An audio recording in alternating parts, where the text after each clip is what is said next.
Om Shanti. Spark audio book का नाम है विश्व नाटक के गुह्य राज, पार्ट 12। टॉपिक है विश्व नाटक और सूर्य, चांद, तारों के संबंध का राज। ये सूर्य, चांद और तारे इस विश्व नाटक को, जो इस भूमंडल पर चलता है, इसको प्रकाशित करने वाली बत्तियां हैं और ये सब आकाश तत्व में स्थित है।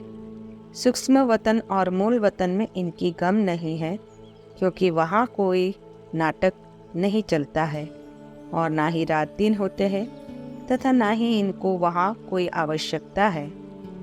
इनका राज भी बाबा ने अभी ही बताया है। अगला टॉपिक है विश्व नाटक और सुखधाम, दुखधाम, शांति धाम का राज।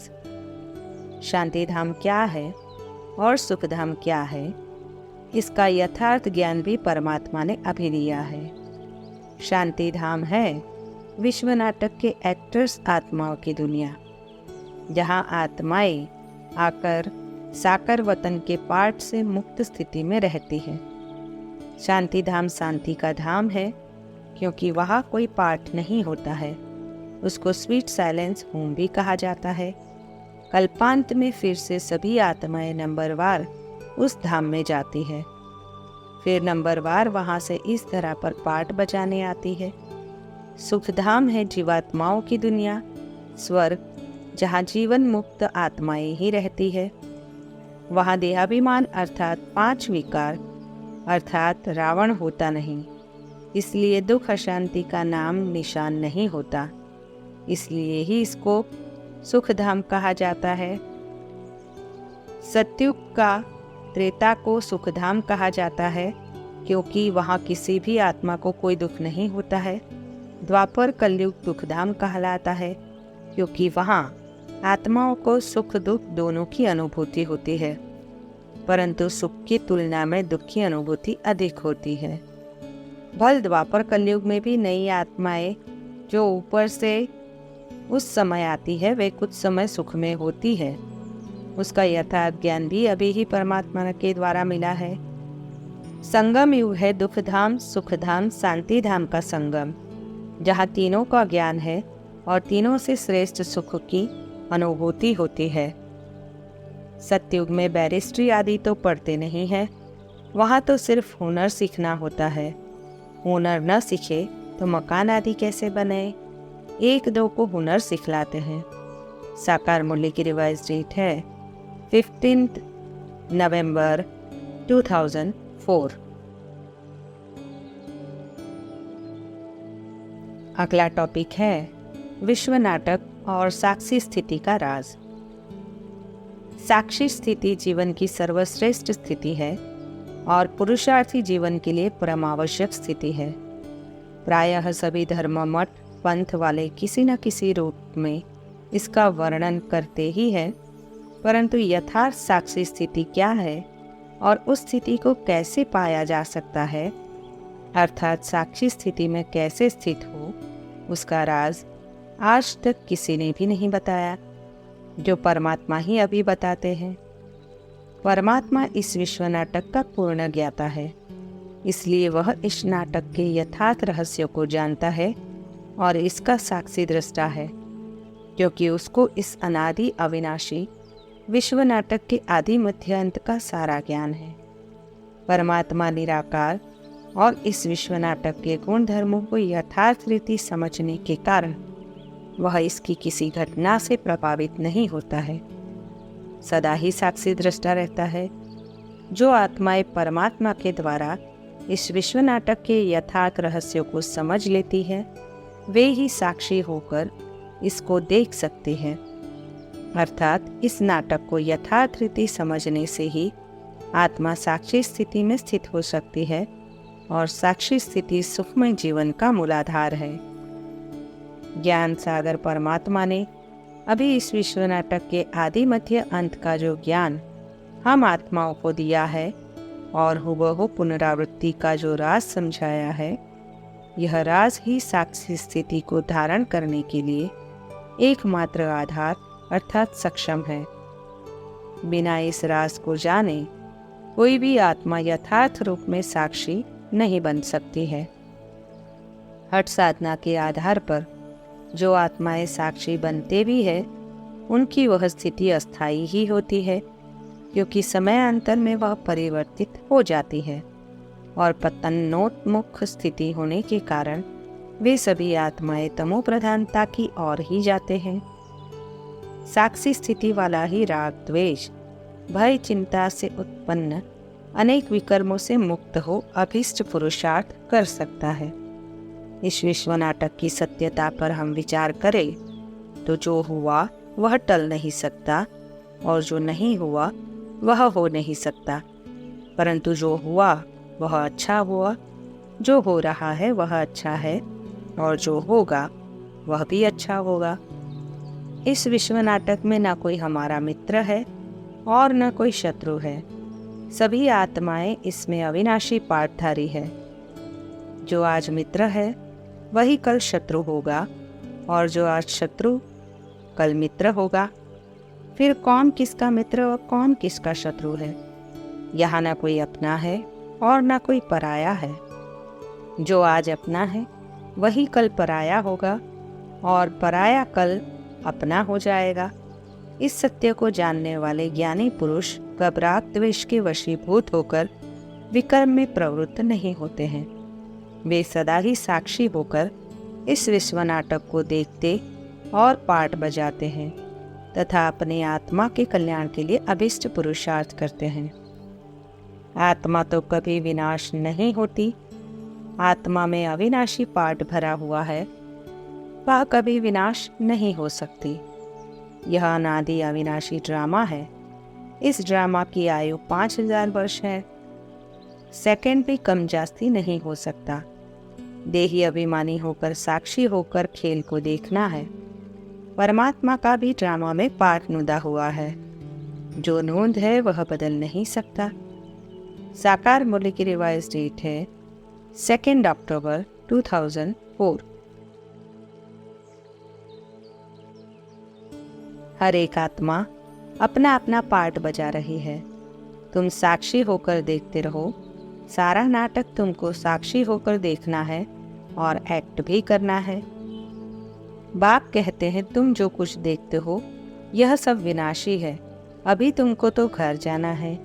ये सब कागविष्टा के समान सुख है। साकार मूल्य की रिवाइज डेट है 13 अक्टूबर 2004। जब नाम ही है वैरायटी ड्रामा, तो उसमें वैरायटी संस्कार व वैरायटी स्वभाव व वैरायटी परिस्थितियां देखकर कभी विचलित होंगे क्या? साक्षीपन की सीट पर सेट होकर वैरायटी ड्रामा की स्मृति रखते हुए अगर एक एक पाठधारी का हर पाठ देखो तो सदैव हर्षित रहेंगे। अव्यक्त वाणी की डेट है 8 जुलाई 1973। साक्षीपन के तख्त की मुख्य निशानी वह सदैव हर कदम हर संकल्प में बाप दादा को सदा साथी अनुभव करेंगे। दूसरा बाप के दिल तख्त नशीन वह होगा जो सपूत होगा, अर्थात बाप दादा को मनसा वाचा कर्मणा व तन मन धन सब बातों में फॉलो करने का सबूत देगा। तीसरा है विश्व महाराजन बन विश्व के राज्य के तख्त नशीन बनने का। वह न सिर्फ कर्मेंद्रिय जीत लेकिन वह साथ साथ प्रकृति जीत भी होगा।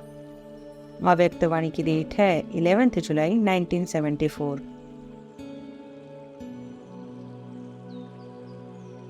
तुमको कोई आंसू न आना चाहिए, सब साक्षी होकर देखना चाहिए। जानते हो ड्रामा है, इसमें रोने की क्या दरकार। पास्ट प्रेजेंट का कब विचार भी न करना चाहिए। तुम आगे बढ़ते बाप को याद करते रहो और सभी को रास्ता बताते रहो। साकार मूल्य की रिवाइज डेट है 25 सितंबर 1971।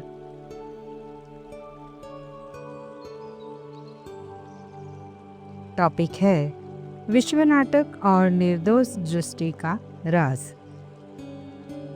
निर्दोष दृष्टि व्यर्थ चिंतन से बचने, संबंधों में मधुरता और जीवन की सफलता के लिए परम आवश्यक है। ये अनादि अविनाशी नाटक है जो हूबहू पुनरावृत्त होता है। इसमें हर आत्मा का अनादि अविनाशी पाठ नोंधा हुआ है जो उसको बजाना ही है। हर आत्मा अपना पाठ बजाने के लिए बाध्य है। इसमें किसी आत्मा का दोष नहीं है। इस विश्व नाटक में ड्रामा का पार्ट और परस्पर के हिसाब किताब का गहरा संबंध है, जिसके आधार पर ही आत्माएं एक दूसरे के सुख या दुख का कारण बनती है। कोई आत्मा किसी दूसरी आत्मा के सुख या दुख का मूल कारण नहीं है, वह केवल निमित्त कारण है। मूल कारण तो हर आत्मा का अपना कर्म ही है, और वह कर्म भी ड्रामा में नोंधा हुआ है, क्योंकि यह नाटक ही जीत हार सुख दुख का अनादि अविनाशी बना हुआ है। इसलिए किसी आत्मा को दोषी समझना अज्ञानता का परिचायक है। ज्ञानी आत्मा किसी को दोष नहीं दे सकती। परमात्मा ज्ञान का सागर है। उनकी दृष्टि में हर आत्मा निर्दोष है। इसलिए परमात्मा का सर्व आत्माओं से प्यार है और परमात्मा से सर्व आत्माओं का प्यार है। परमात्मा हमको भी आप समान बनाते हैं। जो विश्व नाटक के इस सत्य को समझते, अनुभव करते और निश्चय बुद्धि बनते, वे इस विश्व नाटक का परम सुख अनुभव करते हैं। विश्व नाटक की यथार्थता को जानने वाला निर्दोष दृष्टि वाले को कब किस आत्मा के प्रति घृणा, द्वेष, क्रोध आ नहीं सकता। उसको तो और ही ऐसी आत्माओं के प्रति रहम आएगा कि उनका भी कल्याण हो, वे भी सत्य को जानकर इस विश्व नाटक का सुख अनुभव करे। बाप किसी को दोष नहीं देते हैं। वह यह तो जानते हैं तुमको पावन से पतित बनना ही है और हमको पतित से पावन बनाना ही है। यह बना बनाया ड्रामा है। इसमें कोई की निंदा की बात नहीं। बाप तुम बच्चों को कितना समझदार बनाते हैं। साकार मूल्य की रिवाइज डेट है 19 अक्टूबर 2004। भारत जो शिवालय था वही अब वेश्यालय बना है ना। इसमें ग्लानि की तो बात ही नहीं। यह खेल है जो बाप समझाते हैं। यह सृष्टि का चक्र कैसे फिरता है वह नॉलेज देते हैं। साकार मूल्य की रिवाइज डेट है 19 अक्टूबर 2004। तुम किसके पास भी जाओ, सृष्टि के आदि मध्य अंत का ज्ञान तो क्या, परंतु हम आत्मा क्या चीज़ है वह भी नहीं जानते हैं। ड्रामा अनुसार उन्हों का भी कोई दोष नहीं है। न आत्मा विनाश होने वाली है और न उनका पार्ट विनाश हो सकता है। साकार मूल्य की रिवाइज डेट है 12 मई 2005। बच्चे अनजान हैं, इसलिए उनका कोई दोष दिखाई नहीं पड़ता। ऐसे ही माया भी अगर किस आत्मा के द्वारा समस्या व विघ्न व परीक्षा पेपर बनकर आती है तो उन आत्माओं को निर्दोष समझना चाहिए। इस दृष्टि से हर आत्मा को देखो तो फिर पुरुषार्थ की स्पीड कब ढीली नहीं हो सकती। 16 कला संपूर्ण बनने के लिए यह कला भी आनी चाहिए। अव्यक्त वाणी की डेट है 3 अक्टूबर 1971। प्रसन्न चित्त सदा निस्वार्थी और सदा सभी को निर्दोष अनुभव करेगा। किसी और के ऊपर दोष नहीं रखेगा, न भाग्य विधाता के ऊपर, न ड्रामा के ऊपर, न व्यक्ति पर, न प्रकृति के ऊपर। न अपने शरीर के हिसाब किताब के ऊपर। प्रसन्न चित्त अर्थात सदा निस्वार्थ निर्दोष वृत्ति दृष्टि वाले। अव्यक्त वाणी की डेट है 5 अक्टूबर 1987। ड्रामा अनादि बना हुआ है, न रावण का दोष है और न मनुष्यों का दोष है। चक्र को फिरना ही है। बच्चे अंतर्मुख होकर अपना चार्ट रखो तो जो भूलें होती है उनका पश्चाताप कर सकेंगे। यह जैसे योग बल से अपने को माफ करते हो। बाबा कोई क्षमा या माफ नहीं करते। ड्रामा में क्षमा अक्षर ही नहीं है। पाप का दंड भोगना ही पड़ता है, क्षमा की बात नहीं। साकार मूल्य की रिवाइज डेट है 7 जुलाई 2005। फिर भी कहते हैं आज दिन तक जो भी पास हुआ वह ड्रामा अनुसार ही कहेंगे। इसमें हम किसका बुरा भला कह न सके। जो कुछ होता है ड्रामा में नूंद है। बाकी बाप आगे के लिए समझाते हैं। साकार मूल्य की रिवाइज डेट है 26 अगस्त 1971। मनुष्य कड़े पाप तब करते हैं जब बिल्कुल ही तमोप्रधान बनते हैं, परंतु बाबा कहते हैं यह विनाश करते हैं। यह तो बाप के प्रेरे हुए हैं, इसलिए इन पर कोई दोष नहीं लगता है। यह तो प्रेरे हुए हैं, नहीं तो विनाश कैसे हो। बड़े कायदे कानून है। साकार मूल्य की रिवाइज डेट है 11 मार्च 1973। विश्व नाटक और शुभ भावना शुभ कामना का राज। विश्व नाटक के यथार्थ ज्ञान को यथार्थ रीति जानने वाले की सर्व आत्माओं के प्रति शुभ भावना और शुभकामना स्वतः ही हो जाती है, क्योंकि इस विश्व नाटक में किसी आत्मा के प्रति अशुभ भावना और अशुभ कामना का कोई स्थान ही नहीं है।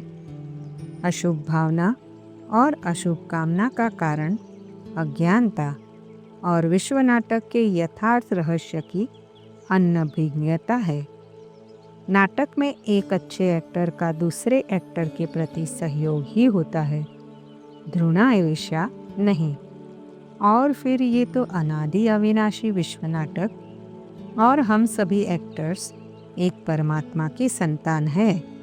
फिर अशुभ भावना या अशुभ कामना का स्थान ही कहाँ है। विश्व नाटक का अनादि अविनाशी नियम है कि जो दूसरों के प्रति शुभ भावना शुभ कामना रखता है, दूसरे उसके प्रति अवश्य ही शुभ भावना शुभ कामना रखेंगे।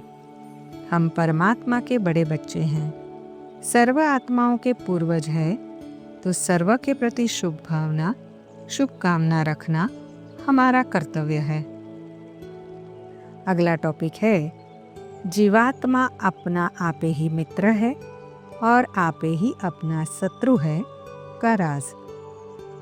ये विश्व नाटक कर्म फल और कर्म पर आधारित एक घटना चक्र है। हर आत्मा का अपना कर्म ही उसके सुख या दुख का कारण बनता है, अर्थात वह अपने कर्म से अपना आप ही मित्र और आप ही अपना शत्रु बनता है। विश्व नाटक के इस सत्य को जानने से आत्मा राग द्वेष ईर्ष्या घृणा दूसरों पर दोषारोपण आदि के कारण उत्पन्न होने वाले व्यर्थ चिंतन और विकर्मों से बच जाते हैं। कोई भी आत्मा हमारे साथ सहयोग या असहयोग दुर्व्यवहार उसी सीमा तक कर सकती है जितना उसका ड्रामा में पार्ट है और हमारे साथ उसका हिसाब किताब है। इस सत्य को जानकर राग द्वेष के वशीभूत होकर हमको किसी भी आत्मा के साथ कोई नया हिसाब किताब नहीं बनाना चाहिए जो भविष्य में हमारे दुख का कारण बने। अपने जीवन को सुखमय बनाने के लिए विश्व नाटक के इस सत्य को जानकर श्रेष्ठ कर्म करके अपना मित्र बनकर जीवन में सच्चा सुख का निर्माण करना चाहिए। अव्यक्त वाणी की डेट है 10th नवंबर 1971। अगला टॉपिक है स्वदर्शन चक्र और स्वदर्शन चक्रधारी बनने का राज। शास्त्रों में स्वदर्शन चक्र को सबसे प्रभावी शस्त्र माना गया है, जिसके आगे कोई भी शस्त्र काम नहीं करता है। अर्थात जो सब पर विजय प्राप्त करता है, परंतु स्वदर्शन चक्र क्या है और उसका उपयोग कैसे होता है, कौन कर सकता है, उसका ज्ञान किससे मिलता है, यह कोई नहीं जानता है। अभिज्ञान सागर परमात्मा ने हमको सृष्टि चक्र का जो ज्ञान दिया है, वह ज्ञान ही यथार्थ में स्वदर्शन चक्र है। अपने आत्मिक स्वरूप में स्थित होकर उस ज्ञान को बुद्धि में रखे, अर्थात हमारा स्वदर्शन चक्र चलता रहे, तो हमारे ऊपर किसी भी माया के अस्त्र शस्त्र का वार नहीं होगा और हम सदा विजय का अनुभव करेंगे, जिससे हमारा ये संगम युगी जीवन सदा सुखमय होगा। स्वदर्शन चक्रधारी आत्मा पर किसी भी विकार का प्रभाव हो नहीं सकता। यदि होता है तो कहाँ न कहाँ स्वदर्शन चक्र की धारणा में कमी है। धारणा का अर्थ केवल ज्ञान नहीं, लेकिन उसका ज्ञान, उसका अनुभव और उस पर पूरा निश्चय हो, अर्थात वह ज्ञान जीवन की धारणा में हो। ब्राह्मणों को ही स्वदर्शन चक्र मिलता है, देवताओं को इस शिक्षा की दरकार ही नहीं। तुम समझते हो बाबा हर कल्प आकर पतित से पावन बनाते हैं, फिर यह नॉलेज खलास हो जाएगी। साकार मूल्य की रिवाइज डेट है 10th नवंबर 2004। स्वदर्शन चक्र फिराना है, सबको वापस ले जाने वाला तो बाप ही है। ऐसे ऐसे ख्यालात में रहना चाहिए। रात को सोते समय भी बुद्धि में यह नॉलेज घूमती रहे, सुबह उठते भी यही नॉलेज याद रहे। रात को बाबा की याद का नियम बनाएंगे तो तुमको खुशी का पारा चढ़ा रहेगा। साकार मूल्य की रिवाइज डेट है 4th दिसंबर 2004। अंदर विचार चलना चाहिए, अभी हम संगम युग पर है, पावन बन रहे हैं, बाप से स्वर्ग का वर्षा ले रहे हैं। यह घड़ी घड़ी सुमिरन करना है। तुम ईश्वरीय मिशन हो ना। ईश्वरीय मिशन का काम है पहले तो शूद्र से ब्राह्मण और ब्राह्मण से देवता बनाना। तुमको सर्व आत्माओं का कल्याण करने का शौक होना चाहिए। साकार मूल्य की रिवाइज डेट है 11th जनवरी 2005। तुम्हारा नाम ही स्वदर्शन चक्रधारी, तो उसका चिंतन चलना चाहिए। स्वदर्शन चक्र कब रुकता थोड़ी ही है। तुम चैतन्य लाइट हाउस हो। बहुतों की बुद्धि में ये बातें रहती नहीं हैं जो उनका चिंतन करे। साकार मूल्य की रिवाइज डेट है 11th जनवरी 2005। आत्मा की ही दुर्गति और सद्गति होती है। ये सभी बातें विचार सागर मंथन करने की है। बाप कहते हैं बच्चे, बुद्धि को सदा बिजी रखो तो सदा सेफ रहेंगे। इसको ही स्वदर्शन चक्रधारी कहा जाता है। साकार मूल्य की रिवाइज डेट है 18th दिसंबर 2004। बाप भी स्वदर्शन चक्रधारी है, क्योंकि सृष्टि के आदि मध्य अंत को जानना है, स्वदर्शन चक्रधारी बनना। ब्राह्मण ही स्वदर्शन चक्रधारी बनते हैं, देवता स्वदर्शन चक्रधारी कहला न सके। बाप तुम बच्चों को स्वदर्शन चक्रधारी बना रहे हैं। साकार मूल्य की रिवाइज डेट है 15th जून 2005। चक्र की निशानी लाइट का चक्र दिखाई देगा। ऐसा चक्रधारी सदैव माया के अनेक प्रकार के चक्रों से मुक्त होगा।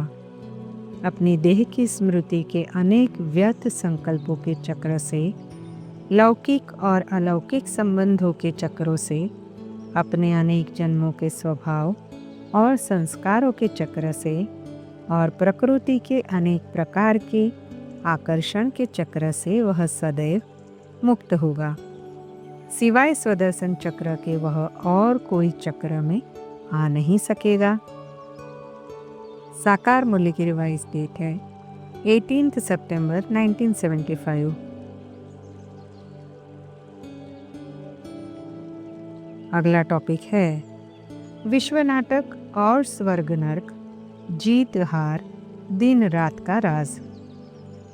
स्वर्ग नरक का वर्णन प्रायः सभी धर्मों में है, परंतु स्वर्ग और नरक है क्या और कहाँ है, यह किसी ने भी नहीं बताया। इसलिए स्वर्ग नरक कल्पना की ही बातें रही। अभिज्ञान सागर परमात्मा ने इस सृष्टि चक्र के आदि मध्य अंत का यथार्थ ज्ञान दिया, जिससे स्पष्ट हुआ कि इस सृष्टि चक्र का प्रथम आधा भाग अर्थात सत्युग त्रेता स्वर्ग कहलाता है, जहाँ आत्माएं सदा सुख का अनुभव करती है, और पीछे का आधा भाग अर्थात द्वापर कलयुग नरक कहलाता है, जहाँ आत्माएं कर्मों अनुसार सुख दुख दोनों को प्राप्त करती है। स्वर्ग में आत्मा में आत्मिक शक्ति होती है, इसलिए उसका देह और देह के धर्मों पर अधिकार होता है, जिससे आत्मा को न मृत्यु का भय होता है और न ही किसी विकार का प्रभाव आत्मा पर होता है। इसलिए स्वर्ग में सदा सुख शांति होगी। मृत्यु का नाम निशान ही नहीं होता है। इसलिए ही स्वर्ग को अमरलोक और नरक को मृत्युलोक कहा जाता है। स्वर्ग में संतान उत्पत्ति भी योग बल से होती है। सृष्टि के नियमानुसार धीरे धीरे आत्मिक शक्ति का ह्रास होता जाता है और त्रेता के अंत और द्वापर के आदि में आत्मा पर देहाभिमान प्रभावी हो जाता है, जिससे विकारों की प्रवेशता होती है। संतान उत्पत्ति के लिए भोग बल की प्रक्रिया आरंभ होती है, जिससे देहाभिमान के वशीभूत आत्मा को मृत्यु दुख और मृत्यु भय सहन करना पड़ता है। स्वर्ग नरक में दिन और रात का अंतर है, जिनका विस्तार से वर्णन करना यह संभव नहीं है और आवश्यकता भी नहीं है। बाप आते हैं नरकवासी को स्वर्गवासी बनाने। स्वर्ग क्या होता है यह भी किसको पता नहीं, और धर्म वाले तो स्वर्ग को देख भी नहीं सकते। साकार मूल्य की रिवाइज डेट है 21 जुलाई 2005। इस पाप की दुनिया से यह गीत भी सिद्ध करता है कि दो दुनिया है, एक है पाप की दुनिया और दूसरी है पुण्य की दुनिया, दुख की दुनिया और सुख की दुनिया। साकार मूल्य की रिवाइज डेट है 8 जनवरी 2005। बाप आते ही है नई राजधानी स्थापन करने, इसलिए इसको राजयोग कहा जाता है। राजयोग का बहुत महत्व है। भारत का प्राचीन राजयोग सीखना चाहते हैं, समझते हैं योग से ही पैराडाइज स्थापन हुआ था। साकार मूल्य की रिवाइज डेट है 14 जनवरी 2005। प्रश्न है, स्वर्ग और नरक की सीमा रेखा क्या है? पवित्रता अर्थात ब्रह्मचर्य अर्थात योग बल ही स्वर्ग और नरक की सीमा रेखा है और देवताओं तथा असुरों की मुख्य पहचान है। जब तक आत्मा में योग बल से संतान उत्पत्ति की शक्ति होती है, तब तक यह दुनिया स्वर्ग कहलाती है, और द्वापर आदि से जब यह शक्ति खत्म हो जाती है तो भोग बल अर्थात विषय भोग से संतान उत्पत्ति होना प्रारंभ होती है, तो यह दुनिया नरक कहलाती है। पतित उनको कहा जाता है जो विकार में जाते हैं। पतित मनुष्य पावन निर्विकारी देवताओं के आगे जाकर मंदिर में उनकी महिमा गाते हैं। यह खेल ही पतित से पावन और पावन से पतित बनने का होता है। पतित को अपने विकर्मों का दंड जरूर भोगना पड़ता है। पिछाड़ी में कोई जन्म देकर ही सजा देंगे। मनुष्य तन में ही सजा खाएंगे, इसलिए शरीर जरूर धारण करना पड़ता है। साकार मुरली की रिवाइज डेट है 28 जनवरी 2005। नंबर 1 है काम। उनको ही पतित कहा जाता है। क्रोधी को पतित नहीं कहेंगे। सतो प्रधान को पुण्यात्मा और तमो प्रधान को पापात्मा कहा जाता है। विकार में जाना पाप है। बाप कहते हैं अपवित्र बनो। साकार मुरली की रिवाइज डेट है 7 मई 2005।